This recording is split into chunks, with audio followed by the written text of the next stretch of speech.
Assalamualaikum warahmatullahi wabarakatuh. Izinkan saya kali ini untuk mempresentasikan hasil UAS saya, yaitu hasil UAS dari mata kuliah metode penelitian dari soal nomor 1.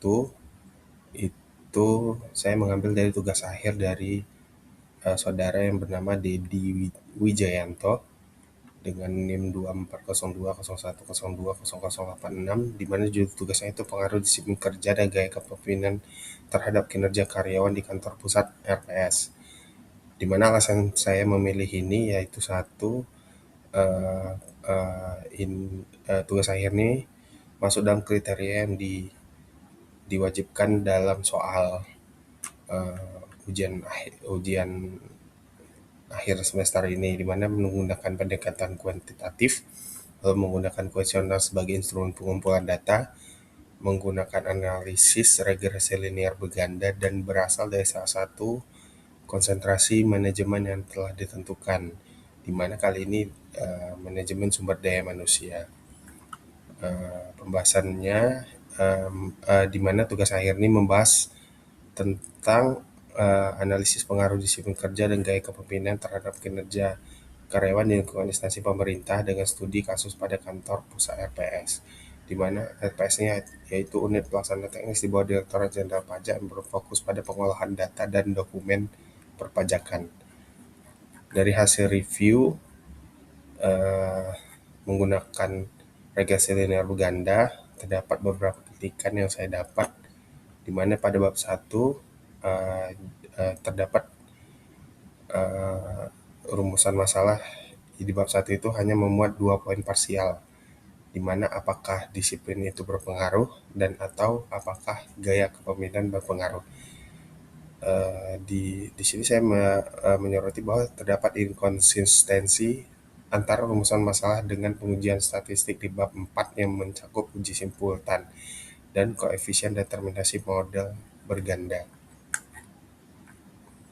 Dampaknya yaitu pertanyaan penelitian tidak sepenuhnya mencakup keseluruhan cakupan analisis statistik yang dilakukan secara komprehensif dalam model regresi linear ganda. Solusi atau perbaikan yang saya ajukan yaitu tambahkan rumusan masalah ketiga yang mengeksplorasi pengaruh secara simultan atau bersama-sama antara disiplin kerja dan gaya kepemimpinan terhadap kinerja karyawan.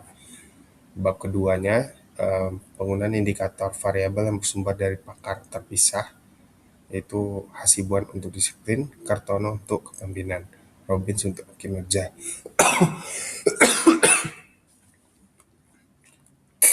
Gimana kritiknya? Yaitu indikator variabel diadopsi secara terpisah tanpa adanya sintesis teoritis yang mengikat konsep tersebut secara khusus ke dalam konteks tugas teknis instansi DJBC. Lalu definisi konseptual terkesan generik dan kurang menangkap dimensi spesifik dari pekerjaan pengolahan data serta dokumen perpajakan. Adapun solusi yang saya tambahkan yaitu tambahkan paragraf sintesis penghubung yang mengaitkan indikator-indikator tersebut langsung dengan karakteristik operasional kantor pusat RPS. Untuk bab 3 itu ada penggunaan skala Likert 4 tingkat 1 sampai 4 tanpa opsi netral disertai rumus tentang skala interval 0,75, di mana hal ini penggunaan skala 4 tingkat memaksa responden untuk memilih sikap positif atau negatif tanpa mengakomodasi keraguan atau sikap netral. Dampaknya yaitu dapat memicu forced choice bias dan mempersempit distribusi varians jawaban responden secara statistik. Adapun masukan yang saya berikan yaitu berikan justifikasi metodologis yang kuat di bab metode mengapa skala 4 tingkat dipilih, misalnya untuk menghindari kecenderungan jawaban aman di tengah. Untuk bab 4-nya yaitu nilai konstansi agregasi sebesar $0,279 dengan nilai signifikan $0,744 yang dinyatakan tidak signifikan. Peneliti hanya mencantumkan angka tanpa memberikan ulasan mendalam mengenai makna teoritis dari konstansi yang tidak signifikan tersebut. Pembaca atau penguji kurang memahami implikasi logis dari kondisi ketika variabel independen bernilai 0 terhadap kinerja. Mungkin solusi dari saya itu tambahkan penjelasan naratif bahwa konstanta tidak signifikan secara statistik adalah hal yang wajar karena logika manajemen kinerja pegawai tidak akan eksis tanpa ada disiplin kepemimpinan. Bab terakhir yaitu kesimpulan, yaitu saran diberikan bersifat normatif, tekstual yang dan tidak dilengkapi dengan strategi implementasi atau tahapan prioritas pelaksanaan, di mana ini dapat ditemukan di pembagian saran ke dalam 3 kelompok pegawai, pimpinan, dan instansi organisasi. Rekomendasi sulit diukur tingkat keberhasilannya apabila diterapkan secara langsung oleh manajemen kantor pusat RPS. Adapun saran yang saya kasih yaitu pakai bagian saran dengan menyatakan rekomendasi berbasis prioritas tindakan serta estimasi waktu implementasi bagi manajemen. Adapun soal nomor 2 yaitu tugas akhir yang saya ambil dari tugas Saudara Gusman dengan judul tugas akhir yaitu kesadaran wajib pajak dan e-filing berpengaruh terhadap penerimaan pajak melalui kepatuhan pajak wajib pajak sebagai variabel intervening.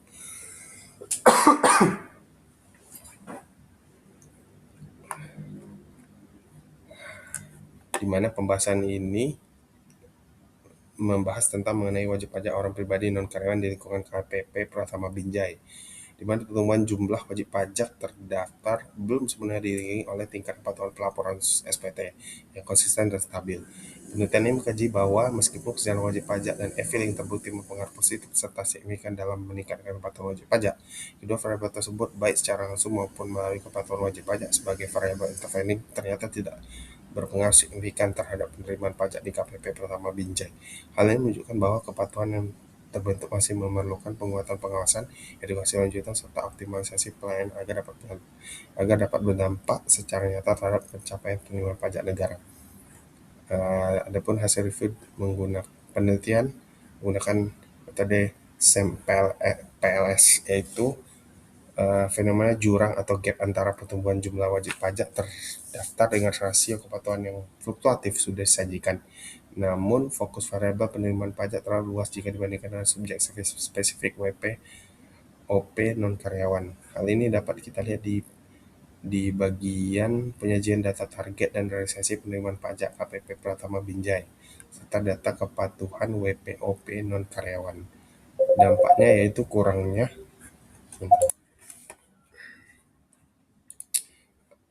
hal ini berdampak pada kurangnya ketajaman transisi logis mengapa kontribusi pajak dari sektor karyawan yang kecil ditarik untuk menguji model struktural yang komprehensif.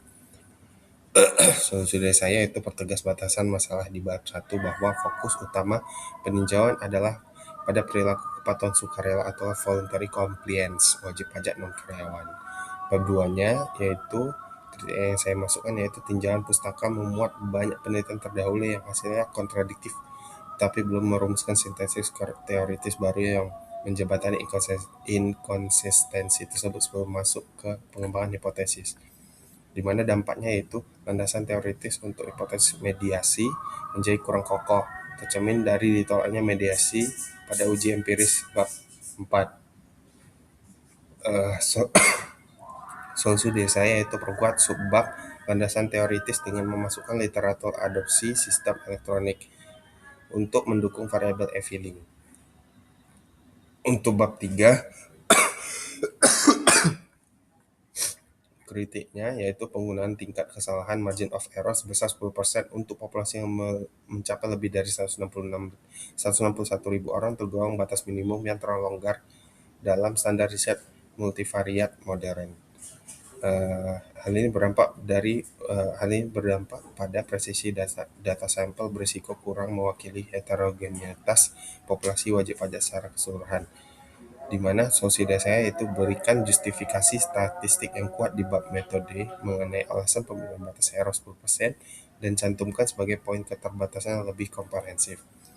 Untuk bab 4, peneliti menemukan bahwa pengaruh langsung kesadaran dan e-filing terhadap penerimaan pajak serta jalur mediasinya tidak signifikan secara statistik, di mana dampaknya itu menunjukkan bahwa kepatuhan administratif tidak serta-merta menjamin peningkatan penerimaan instan apabila tidak dikawal pemeriksaan dan penegakan hukum yang ketat.